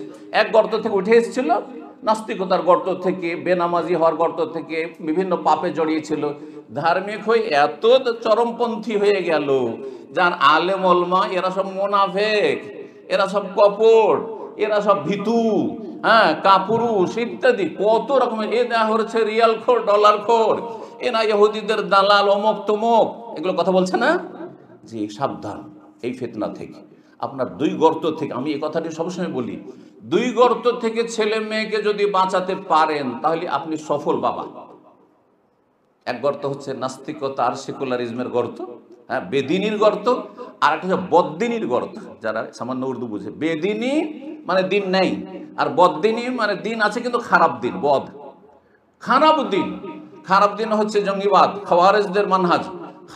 খারাপ দিন হচ্ছে বেদাতি দিন, মিলাদ, কিয়াম, আর ওরস, আর অমুক আর তমুক, হ্যাঁ, শিরক, হ্যাঁ, মাজারে সেজদা, মাজারে খাসি জবাই করা, শিরক বেদাতের ধর্ম। আর আপনার এই জঙ্গিবাদের ধর্ম, খাওয়ারেজদের ধর্ম, এই ধর্ম হচ্ছে জাহান্নামে নিয়ে যাওয়ার ধর্ম। সুতরাং এইরকম ধর্ম করে কোনো লাভ নাই। দিন পালন করতে হবে যেই দিন আল্লাহ নাজেল করেছেন। রাসূলুল্লাহ সাল্লাল্লাহু আলাইহি ওয়াসাল্লাম 13 বছর মার খেয়েছেন সাহাবায়ে কেরাম মক্কায়, কিন্তু মার খেয়ে চুপ থেকে গেছেন। কেন? নবী সাল্লাল্লাহু আলাইহি সাল্লামের সামনে সুমাইয়াকে শহীদ করা হলো না? সচক্ষে দেখছেন সুমাইয়াকে শহীদ করলো আবু জাহাল মালাউন। তারপরে আম্মারের বাবা ইয়াসিরকে শহীদ করলো। আর কত যে জুলম অত্যাচার চলছে। যখন বলা হচ্ছে রাসূলুল্লাহ সাল্লাল্লাহু আলাইহি সাল্লামকে, তিনি কি বলেছিলেন যে আবু জাহাল যখন রাতের অন্ধকারে ঘুমিয়ে থাকবে, অথবা যখন একটু উদাসীন হয়তো চলছে যাচ্ছে আর খোঁজ খবর রাখে না, পেছন থেকে আত্মঘাতী হামলা করে দিবে, অথবা একটা হামলা করে মেরে দিবে। কেন মারতে পারতো না? মুসলিমের মারতে পারতো না রাতের অন্ধকারে? ওর কি রাজবেলে ছিল যে মারতে পারতো না আবু জাহালকে? কিন্তু নবী সাল্লাল্লাহু আলাইহি ওয়াসাল্লাম কি বলছেন যখন অভিযোগ করা হচ্ছে, ইয়া রাসূলুল্লাহ কত জুলুম বরদাস্ত করব, কত অন্যায় বরদাস্ত করব, আর বরদাস্ত হচ্ছেন না। বলেন সাবরান আলে ইয়াসির ফাইন্না মাউইদাকুমুল জান্নাহ। হাদিস সবাই জানে, আলেম ওলামা বসে আছে। সাবরান, ধৈর্য ধারণ করো হে ইয়াসিরের পরিবার, ইয়াসিরের বংশ, হে মজলুম নির্যাতিত মুসলমান, অসহায় মুসলমান, ফাইন্না মাউইদাকুমুল জান্নাহ, তোমাদের সাথে ওয়াদা হচ্ছে জান্নাতের। তোমাদের সাথে ওয়াদা হচ্ছে জান্নাতে দেখা হবে। সুবহানাল্লাহ, জান্নাতে দেখা হবে। তাহলে এই সমস্ত ফিতনা থেকে, যে দুটো ফিতনা বললাম, যদি বাঁচাইতে পারেন ছেলে মেয়েকে তাহলে সফল। নিজেকে বাঁচাইতে হবে, কু আনফুসাকুম ওয়া আহলিকুম নার। নিজেই যদি গোমরা হয়ে যান তাহলে ছেলে মেয়ে গোমরা হয়ে যাবে।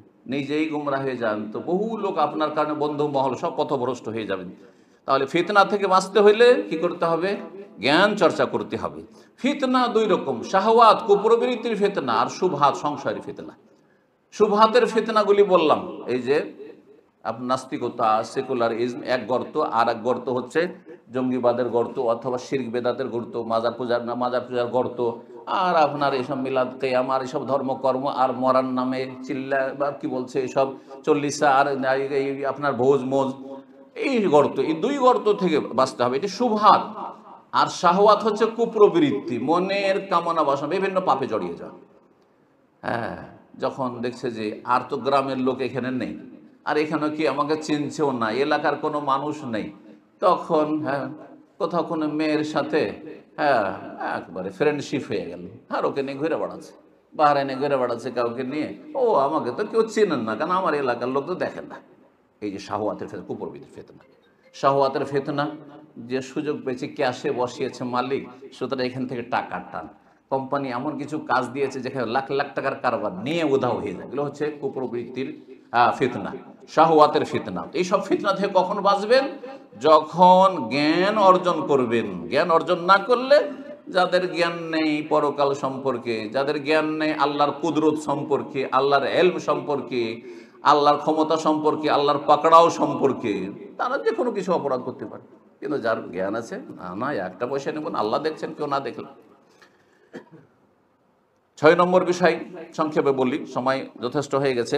তা হচ্ছে যে জ্ঞান অর্জন করলে অন্তরে এমন একটি নূর তৈরি হবে, যেই নূর, যেই জ্যোতি আপনাকে জান্নাতের পথে নিয়ে যাবে। কোরআনে ভাষায় সেটাকে নূর বলা হয়। নূর মানে আলো। এই যে লাইট, লাইট না থাকলে এখানে আমরা বসতেও পারতাম না, আলোচনা করতাম না, অন্ধকার, আপনাদেরকে আমি দেখতে পেতাম না, আর আপনারা আমাকে দেখতে পেতেন না। তো যদি মানব জীবনে এই নূর জ্যোতি না থাকে, তাহলে জান্নাতের রাস্তা দেখতেই পাচ্ছেন না, তো আর চলবেন কি? থেমে গেছে। এই নূর হাসিল হবে জ্ঞানের মাধ্যমে। রব্বুল আলামিন ইরশাদ করছেন, ইয়া আইয়ুহাল্লাযীনা আমানুত্তাকুল্লাহ ওয়া আমিনু বিরাসূলিহি, আল্লাহকে ভয় করো এবং সেই রাসূলের প্রতি ঈমান নিয়ে আসো। তার ইউতিকুম কিফলাইন মির রাহমাতিহি, দ্বিগুণ তোমাদেরকে আল্লাহ তার রহমত দেবেন। ওয়া ইয়াজআল লাকুম নূরান তামশুনা বিহি, তোমাদের জন্য একটি জ্যোতি আল্লাহ প্রদান করবেন, যেটা নিয়ে তুমি জান্নাতের পথে চলতে পারবে। সেই জ্যোতি নিয়ে, জ্ঞানের জ্যোতি। জ্ঞানকে তাহলে নূর বলা হয়েছে। আল ইলমু নূর, এই আয়াত থেকে না হচ্ছে আল ইলমু নূর। এই যে আমাদের প্রবাদ আছে আরবি ভাষাতে, ইলম হচ্ছে জ্যোতি, আর ওয়াল জাহলু যুলমা, আর অজ্ঞতা হচ্ছে অন্ধকার। অজ্ঞতা হচ্ছে অন্ধকার। ওয়া ইয়াজআল লাকুম নূরান তামশুনা বিহি ওয়া ইয়াগফির লাকুম, আল্লাহ গুনাহ মাফ করবেন। জি, সূরা হাদীদ আয়াত নম্বর 28। আল্লাহ আরো বলছেন, মক্কার লোকেরা অন্ধকারে ছিল, সেই অন্ধকারে আল্লাহ একটি জ্যোতি দিলেন। সেই জ্যোতি মানে নূরের পয়দা নয়, হ্যাঁ, হেদায়েতের জ্যোতি, কোরআনের জ্যোতি, ইসলামের জ্যোতি, নবী সাল্লাল্লাহু আলাইহি ওয়াসাল্লামের ওসিলাতে মাধ্যমে তাদের কাছে পৌঁছানো হইল। এইটাকে বোঝানো হয়েছে। এইখানে কানাকা হাইকোর্ট দেখে দেয় বেদাতি মোল্লারা, যে দেখো দেখো দেখো নবীকে নূর। এখানে নবীকেও বলা হয়নি, কি বলা হয়েছে? আওয়ামান কানা মাইতান। আচ্ছা, চেনো কি যারা মৃত ছিল? আচ্ছা বলেন তো, যদি এটা শাব্দিক অর্থ হয়, তো মক্কার লোকেরা সব মরা ছিল, মাইয়েত ছিল? বলেন তো, না জীবিত ছিল? যাদের মাঝে নবীকে পাঠিয়েছে তারা জীবিত ছিল না মৃত? জীবিত ছিল। আবু জাহাল, আবু লাহাব, যত উতবা, সাইবারা, বড় বড় কাফের নেতা আর তাদের অনুসারী সবাই জীবিতই ছিল। আওয়ামান কানা মাইতান, আচ্ছা যারা ছিল মৃত, আল্লাহ বলছেন মরা, ফাআহইয়ানাহু, তাদেরকে আমি জীবন, এমনকি আবু বকর, ওমর, ওসমান, আলী সব মৃত ছিল। আল্লাহ বলছেন সব মৃত ছিল, মাইয়াত ছিল। তারপরে ফাআহইয়ানাহু, তাদেরকে আমি হায়াত দিলাম, প্রাণ দিলাম। কোন প্রাণ? হ্যাঁ, মারা গেছিলেন তারপরে জীবন দিয়েছেন না, তারা কি ছিল? অন্ধকারে ছিল। তাদেরকে কি করলাম? আমি তাদেরকে হেদায়েতের নূর দিয়ে জীবন দান করলাম। এটা একটা জীবন, এটা হচ্ছে জীবনের মতো জীবন। তাহলে জ্ঞান যদি থাকে তাহলে জীবনের মতো জীবন, না হলে এই জীবনের কোনো মূল্য নেই। ওয়াজআলনা লাহু নূরান, এবং তাদের জন্য একটি নূর আমি তৈরি করে দিলাম। এই নূর মানে নবীও না, ওয়াজআলনা নূরান মানে ইসলামের নূর। ইসলামের নূর তাদেরকে লাইট দিয়ে দিলাম। ইয়ামশি বিহি ফিন্নাস, যেটা নিয়ে মানুষের মাঝে তারা চলাফেরা করছে। তো এখানে তো নবীকে নিয়ে চলাফেরা করছেন নাই। হ্যাঁ, আর যদি নবীকে বলা হয়, যেমন অন্য জায়গায় বলা হয়েছে কাদ জাআকুম মিনাল্লাহি নূরুন ওয়া কিতাবুম মুবিন, নূর এসেছে মানে জ্যোতি, যেমন ইসলামকে নূর বলা হয়েছে, ঈমানকে নূর বলা হয়েছে, কোরআনকে ওয়ানজালনা ইলাইকুম নূরাম মুবিনা, আমি সুস্পষ্ট নূর নাযিল করেছি, কোরআনকে নূর বলা হয়েছে। ওই রকমই নবী সাল্লাল্লাহু আলাইহি ওয়াসাল্লামকে হেদায়েতের নূর বলা হয়েছে, যেমন কোরআন হেদায়েতের নূর।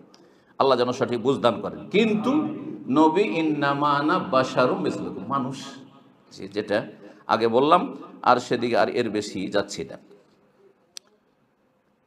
7 নম্বর পয়েন্ট, আমরা জ্ঞান অর্জন কেন করব, আর জ্ঞান চর্চার ভূমিকা মানব গঠনে, আদর্শ মানব গঠনে, সেটা হচ্ছে যখন জ্ঞান যত বেশি চর্চা করবেন তত বেশি আপনি উঁচু মর্যাদা হাসিল করবেন।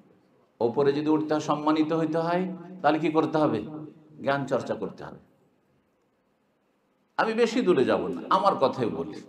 আমি যদি ধরেন ওই মাদ্রাসার প্রাইমারি থেকে যেতাম, পড়াশোনা না করতাম, বা পড়লামই না ধরেন, বা স্কুল কলেজে পড়ে আমি ডাক্তার ইঞ্জিনিয়ার হইতাম, তাহলে কি আপনার আমার ধার ধারতেন, আমার কাছে আসতেন, এখানে বসে থাকতেন না? আমার ক্ষমতা হইতে আপনাদেরকে আমি কোনো দিনের কথা শোনাইতাম, আর আমার দ্বারা কোনো লোক হেদায়েত পেত? কখনো পেত না। তাহলে এই যে আল্লাহ রাব্বুল আলামিন ওপরে উঠিয়ে, ইন্নাল্লাহ ইয়ারফাউ বিহাযাল কিতাবি আকওয়ামান, নবী সাল্লাল্লাহু আলাইহি ওয়াসাল্লাম বলছেন, সহিহ মুসলিমের হাদিস, আল্লাহ এই কোরআন দিয়ে বহু মানুষকে উপরে উঠিয়ে দেন, ওয়া ইয়াদাউ বিহি আখারিন, আর এই কোরআনের ওসিলাত, কোরআনের মাধ্যমে বহু লোককে আল্লাহ নিচে নামিয়ে দেন একেবারে। কিভাবে? কোরআনের প্রতি যারা ঈমান নিয়েছে, আবু বকর, ওমর, ওসমান রাদিয়াল্লাহু তাআলা আনহুম আজমাইন, তারা নবী সাল্লাল্লাহু আলাইহি ওয়াসাল্লামের পরে জান্নাতে প্রথম প্রবেশ করবেন। কত উঁচাতে উঠালেন আল্লাহ রাব্বুল আলামিন, তাই না? কোরআনে আল্লাহ সার্টিফিকেট দিলেন সাহাবায়ে কেরামদেরকে, এই কোরআনের ওসিলাতে, ঈমানের ওসিলাতে, যে রাদিয়াল্লাহু আনহুম ওয়া রাদু আনহু, আল্লাহ তাদের রাজি, তারাও আল্লাহর উপর রাজি। কোন সাহাবীর নাম আছে রাদিয়াল্লাহু আনহু পড়ছেন, একজন সাধারণ মুসলিমও পড়ছেন না? কিন্তু আবু লাহাবের নাম তাব্বাত ইয়াদা আবি লাহাব পড়বেন? হ্যাঁ, পড়বেন। কত নিচে নামিয়ে দিন। ওয়াযাউ বিহি আখার, কোরআন যখন মানল না তখন নিচে নামিয়ে দিন, আল্লাহর জাহান্নামের একবার নিচে নামিয়ে। ইন্নাল মুনাফিকিন, মুনাফিক যে বাহ্যিক বলল আমি মানি, কিন্তু আসলে ভিতরে শত্রুতার শেষ ছিল না, ফি দারকিল আসফালি মিনান নার। তাহলে জ্ঞান অর্জন করলে আল্লাহ ওপরে উঠাবেন, এই মর্মে এই প্রথম আয়াতটি আমি সূরা মুজাদালার আয়াত নম্বর 11 পাঠ করেছি, ইয়ারফাইল্লাহুল্লাযিনা আমানু মিনকুম ওয়াল্লাযিনা উতুল ইলমা দারাজাত। ওপরে যদি উঠতে হয় তো ঈমানদার হইতে হবে, তাদেরকে আল্লাহ উন্নীত করেন। ওয়াল্লাযিনা উতুল ইলমা, যাদেরকে জ্ঞান দেওয়া হয়েছে তাদেরকে আল্লাহ উন্নীত করেন, ওপরে উঠান। তাহলে দুটো বৈশিষ্ট্য থাকতে হবে, একটা হচ্ছে যে আপনাকে বিশ্বাসী হইতে হবে, ঈমানদার হইতে হবে, অবিশ্বাসী কাফের হইলে হবে না। কাফের, মুশরিক, মুনাফিকদের দলে শামিল হইলে হবে না।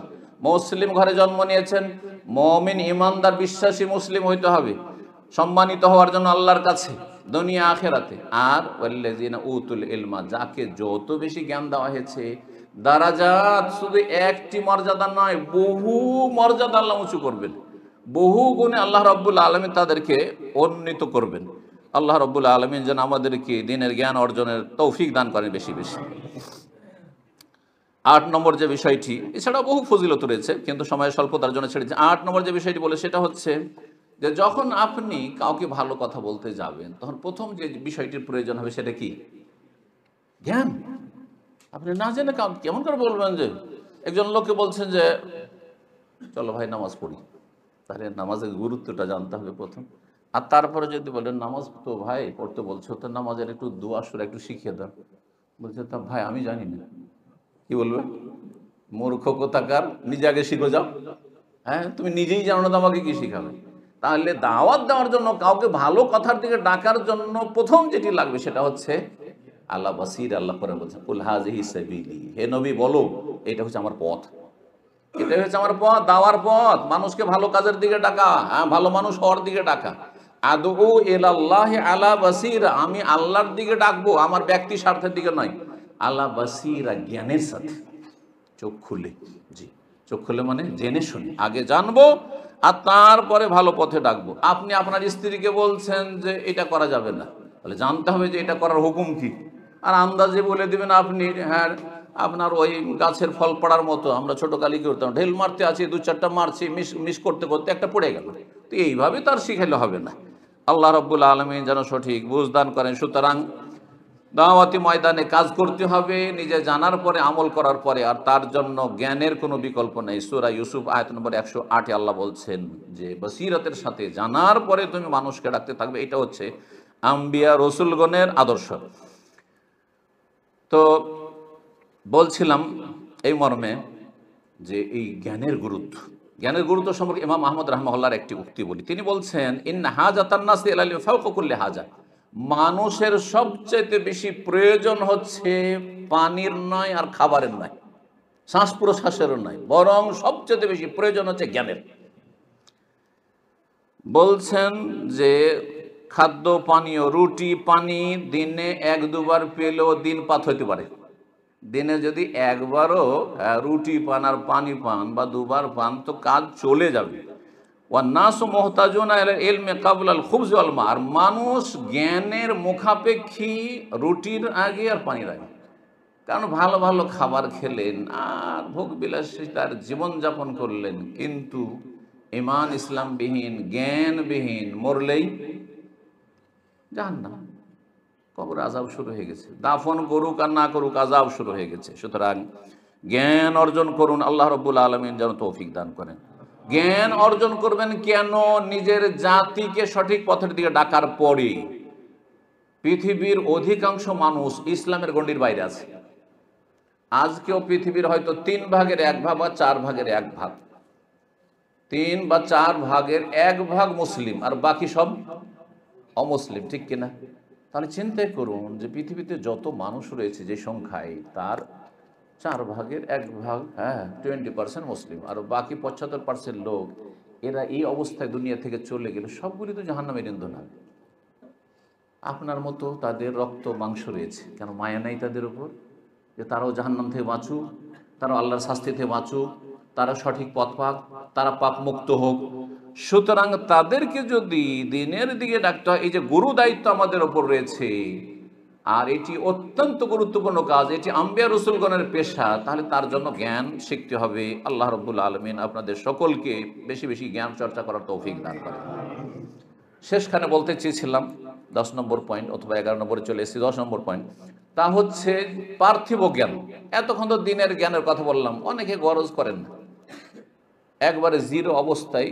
আরব দেশগুলিতে অনেক বাংলাভাষী ভাইয়েরা আছে, কিছুই জানতো না, না ড্রাইভিং জানতো, না কম্পিউটারের নাম শুনেছিল, না কোনো কিছু চালাতে পারতো, কিছুই জানতো না। এখানে এসে ড্রাইভিং শিখলো, গাড়িও চালায়, আবার কম্পিউটার অপারেটর, মাশাআল্লাহ, আর অফিস জব করে। টি বয় এসেছিল খেদমত করার জন্য, ক্লিন করার জন্য, আর তারপরে এখানে এসে অফিসে এখন বসে। আমি এরকম বহু লোককে চিনি, আমার আর ছাত্র আছে, দামামেও আছে। তো 700 টাকা বেতনে এসছে, এখন বড় ইনভেস্টার। দুনিয়ার ক্ষেত্রে মাশাআল্লাহ তাআলা উন্নতি করছেন, প্রয়োজন আছে উন্নতি করা। ভালো মানুষের কাছে আল্লাহর নিয়ামত তাকে ভালো কাজে ব্যয় হবে, এতে কোনো সন্দেহ নেই। খারাপ লোকের কাছে ধন সম্পদ, নেতৃত্ব, ক্ষমতা আর অফিস আদালত আর দায়িত্ব এসব যদি থাকে, তাহলে দুনিয়ার কোনো লাভ হবে না, মানুষেরও লাভ হবে না, আর মানুষের বরং ক্ষতি হবে। এরা দুর্নীতি করবে। দুনিয়ার জ্ঞানের প্রয়োজন রয়েছে, জি, মেডিকেল সায়েন্সের প্রয়োজন আছে। মুসলিমরা কিছু ডাক্তার হবে, মুসলিমরা বিভিন্ন যে সায়েন্স টেকনোলজি রয়েছে তাতে আগে বাড়ার চেষ্টা করবে। কেন চেষ্টা করবে? 1 নম্বর, যে দুনিয়ার জ্ঞান অর্জন করা ফার্জে আইন নয়, ফার্জে কেফায়া। বুঝতে পারছেন পার্থক্যটা? আপনাকে আপনার দিন শিখতে হবে, আকীদা শিখতে হবে, 5 ওয়াক্ত সালাত শিখতে হবে, রোজা শিখতে হবে, যাকাত শিখতে হবে, হজ শিখতে হবে, ওমরা শিখতে হবে, যে আমল হালাল শিখতে হবে, হারাম শিখতে হবে। এটা সর্বনিম্ন ফার্জে আইন প্রত্যেককে। এইটা নয় যে আমি কিছু জানি না, এটা হালাল না হারাম আমি কিছুই জানি না, অথচ দৈনন্দিন সেই কাজগুলি করে যাচ্ছেন, এটা চলবে না, জানতে হবে ফার্জে আইন। আর তারপরে একটা স্তর আছে বড় আলেম, আমার মতো, শেখ মোস্তফার মতো, আর আমার যে ভাইরা রয়েছেন, সিনিয়র ভাইরা রয়েছেন, তাদের মতো হওয়া, যারা ভালো আলেম হয়েছে বা জ্ঞান অর্জন করেছে, এটা ফার্জে কিফায়া। আমরা যতটা অর্জন করেছি পরে এটা ফার্জে কিফায়া। কিন্তু আমার নামাজের তরিকা, আমার হালাল হারাম জায়েজ না যায়, এটা আমাকেও যেমন শিখা ফরজ, তেমন আপনাদেরও শিখা ফরজ, ফার্জে আইন। পক্ষান্তরে দুনিয়ায় ডাক্তার হওয়া না, ওষুধ পানি সম্পর্কে জানতে হবে, ফার্জে আইন একটুও নেই যে কমপক্ষে জ্বরের ওষুধটা জানতে হবে, আছে নাকি? কমপক্ষে আপনাকে কারেন্টটা সম্পর্কে জানতে হবে নাকি? আপনি কর্মচারী দিয়ে কাজ করিয়ে নেবেন, হ্যাঁ, আপনার একটি ওষুধের নাম না জানা থাকলে আপনি গুনাহগার হবেন না। কিন্তু মুসলিম সমাজের একটি দল অবশ্যই থাকবে যারা বিভিন্ন সাবজেক্ট দুনিয়ার লেখাপড়া করবে। কেন? দুটি কারণ। এই দুটি কারণ বলেই শেষ করে দিচ্ছি। একটি হচ্ছে যে যাতে করে এই মুসলিম জাতি স্বয়ং সম্পূর্ণ হতে পারে, হ্যাঁ, বিজাতির মুখাপেক্ষী না হয়, হ্যাঁ, বিজাতির পেছনে পেছনে না চলতে হয়। তাদের সায়েন্স টেকনোলজি না হলে আমাদের খনিজ সম্পদ উঠাইতে পারবো না, তাদের সায়েন্স টেকনোলজি না হলে আমার স্ত্রী চিকিৎসা হবে না, আমার ছেলে মেয়ের চিকিৎসা হবে না, আমার নিজের চিকিৎসা হবে না, এমনটা নয়। মুসলিম ডাক্তারই বুঝে পাওয়া যায়, এমনটা যেন না। দেশে যতটা ডাক্তার প্রয়োজন, যতটা ইঞ্জিনিয়ার প্রয়োজন, যতটা এই সাবজেক্টের প্রয়োজন, যতটা অমুক তমুকের প্রয়োজন, সেগুলো ফার্জে কেফায়া। 5 জন ছেলে আছে, একজন হইলি হলো। গ্রামে প্রতি গ্রামে একজন করে হইলি হলো, প্রতি অঞ্চলে কিছু হইলি হলো, দেশে এতজন হইলি হলো। কিন্তু দিন প্রত্যেককে শিখতে হবে। আর আরেকটি কারণ হচ্ছে কেন আমরা দুনিয়াবি শিক্ষা শিক্ষিত হব, দুনিয়া কেন শিখব? এই জন্য যাতে করে কাফেরদের ফিতনায় না পড়ে যায়। আজকাল অধিকাংশ মুসলিম কাফেরদের ফিতনায় পড়ে আছে। কাফেরদের ফিতনায় পড়ার অর্থটা কি? এটা হচ্ছে হীনমন্যতা, যে আমরা দুর্বল, তারা অনেক শক্তিশালী, তারা অনেক সিনিয়র, তারা অনেক ভদ্র। আজকাল দেখবেন অনেক মুসলিম আছে কিন্তু নামাজ রোজা করে, কিন্তু বলে পশ্চিমারা না, ওদের ব্যবহারটা অমায়িক ব্যবহার, হ্যাঁ, দেখা সাক্ষাৎ একটা হাসি দেয় লৌকিকতায়, ওতে মনে করে যে আমরা ওদের গোলামি করা ছাড়া আর ওদের পিছনে চলা ছাড়া আমাদের বেঁচে থাকার কোনো উপায় নেই। হীনমন্যতা, গোলামির জীবন। এই গোলামীর জীবন থেকে বেরিয়ে আসতে হবে। তাদের ডাক্তার আছে, আমাদের ডাক্তার আছে, তাদের ইঞ্জিনিয়ার আছে, আমাদের ইঞ্জিনিয়ার আছে, তাদের বৈজ্ঞানিক আছে, আমাদের বৈজ্ঞানিক আছে, তাদের বিজনেসম্যান আছে, আমাদের বিজনেস আছে, তাদের ধনকূপ আছে, আমাদের ধনকূপ আছে। কিন্তু ধনকূপগুলো আর এইসব ইঞ্জিনিয়ার আর ডাক্তার সৎ হইতে হবে। আমি সবসময় বলি, আপনার ছেলেকে মেয়ের কথা বলবেন, মেয়েদের বাইরে কাজ নেই, তো ছেলেকে আপনি রাষ্ট্রপতি বানান, প্রধানমন্ত্রী বানান, আপনি যা বানাবেন বানান, কিন্তু মুসলিম বানান। আপনার ছেলে বড় পৃথিবীতে ধনকুপ হোক, কিন্তু মুসলিম হোক, সে যদি ইসলামের ধারে কাছেই না থাকে। যে 2 গর্তের কথা বললাম, কোনো এক গর্তে, বড় শিরকের গর্তে পড়ে গেছে, আর না হলে সেকুলারিজমের গর্তে পড়ে গেছে। তাহলে এমন ডাক্তার ইঞ্জিনিয়ার নিয়ে মুসলিম জাতির লাভটাই কি হইল? কোনো লাভ নাই, আরো মাইনাস হইল। সুতরাং আগে মুসলিম বানাবেন, আর যেই জ্ঞান চর্চা করলে মুসলিম হয়ে থাকে সেই জ্ঞান শিখাবেন ছেলে মেয়েদেরকে, তারপরে তার সাথে সাথে দুনিয়া শিখান। ফরজে কেফা হিসাবে রব্বুল আলামিন তৌফিক দান করেন। আর একটি কথা এখানে বলে নি যে আজকাল জ্ঞান চর্চা করা মানে কোন শিক্ষা লাভ করলে বেশি পয়সা আছে, এ ধ্যান ধারণা না?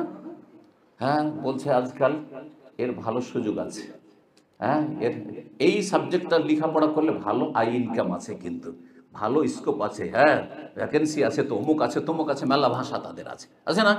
এটা কথা কেন বলছেন? কারণ শিক্ষার উদ্দেশ্য মানুষ তৈরি করার নয়, শিক্ষার উদ্দেশ্য হচ্ছে পয়সা আর্ন করা, পয়সা ইনকাম করা। এইটা হয়ে গেছে। আসলে ইসলাম যে শিক্ষা দিয়েছে, ইসলাম একজন মুসলিমকে যে ধ্যান ধারণা রাখতে বলেছে, সেটা হচ্ছে শিক্ষা মানুষের মতো মানুষ তৈরি করার জন্য, আদর্শ মানব তৈরি করার জন্য। শিক্ষা পয়সা ইনকাম করার জন্য, হ্যাঁ, শিক্ষা ক্ষমতা নেওয়ার জন্য না, শিক্ষা দুনিয়ার কোনো স্বার্থ হাসিলের জন্য নয়, বরং শিক্ষা দিয়ে আপনি আল্লাহর সন্তুষ্টি অর্জন করবেন, পরকালে উচ্চ মর্যাদা হাসিল করবেন, আর তারপরে জাতির আপনি সেবা করবেন, মানুষের উপকার করবেন, মানুষের পাশে দাঁড়াবেন। আর দুনিয়ার যদি গরজ হয়ে যায়, দিনের শিক্ষা শিখলে দুনিয়ার গরজ করলে বিশেষ করে চলবে না। দুনিয়া যারা শিখছে পয়সা খরচ করছে আর পয়সা ইনকাম করছে, তাদের বিষয়টি ভিন্ন, কারণ তারা এটা কমার্শিয়াল ব্যাপার হয়ে গেছে, কমার্শিয়াল বিষয়, বিজনেস আর কি। কিন্তু দিন শিখে যদি মদিনা ইউনিভার্সিটি পড়ে, মাদ্রাসায় পড়ে আমার ছেলে কি করলে বেশি টাকা ইনকাম করতে পারবে, ভালো জায়গায় অবস্থান করতে পারবে, নিজে প্রতিষ্ঠিত হইতে পারবে, তাহলে আপনি জাহান্নাম ছাড়া কিছু পাবেন না। এই আয়াতটি দিয়ে শেষ করে দেব। রব্বুল আলামিন ইরশাদ করেছেন সূরা হুদের 8 নম্বর 15 থেকে 16-তে, মান কানা ইউরিদুল হায়াতাদ দুনিয়া ওয়া জিনাতাহা, যেই ব্যক্তি পার্থিব জগৎকে স্বার্থ করে এবং দুনিয়ার শোভা সৌন্দর্য চাই, নওয়াফে ইলাইহিম আমালাহুম ফিহা, তাদেরকে দুনিয়াই দিয়ে দেব। যা চাইছে মানুষ, যা চায় তাই পায়। ওহুম ফিহা লা ইউবখাসুন, কোনো কমতি ঘাটতি করা হবে না। উলাইকাল্লাযিনা লাইসা লাহুম ফিল আখিরাহ, তাদের জন্য পরকালে কিছুই নেই, জিরো। লাইসা লাহুম ফিল আখিরাহ, কিছুই নেই, জিরো আখিরাতে। ইল্লান নার, আছে কি? নার মানে জাহান্নামের আগুন। ও হাবিতা মা সানাউ ফিহা, দুনিয়াতে যা কিছু করেছিল সব বরবাদ। কারণ ইসলামী শিক্ষায় শিক্ষিত হয়ে দুনিয়ার স্বার্থ হাসিল করতে চেয়েছে। সুতরাং হাবিতা মা, সব বরবাদ, দাওয়াতি কাজ বরবাদ, নষ্ট, নামাজ রোজা সব বরবাদ। কারণ আপনার উদ্দেশ্য এগুলো ছিল না, এটা সাইডে। আসল হচ্ছে যে আমি ওপরে কি করে দুনিয়াতে যেতে পারবো। ও বাতিলু মা কানা ইয়ামাল, যা কিছু আমল করেছিল সেগুলি বাতিল, নিষ্ফল হয়ে যাবে। আল্লাহ রব সঠিক বুঝ দান করুন এবং যেই কথাগুলি বললাম সেই কথা মোতাবেক আমাকে চলার তৌফিক দান করুন, আপনাদেরকে চলার তৌফিক দান করুন, বেশি বেশি জ্ঞান অর্জনের তৌফিক দান করুন এবং জ্ঞান মোতাবেক আমল করার তৌফিক দান করুন। আদর্শ জ্ঞান অর্জন করে সেদিকে মানব জাতিকে আহ্বান করার তৌফিক দান করুন। ওয়া সাল্লাল্লাহু সাল্লামা আলা নবিয়িনা মুহাম্মদ ওয়া আলা আলিহি ওয়া সাহবিহি আজমাইন।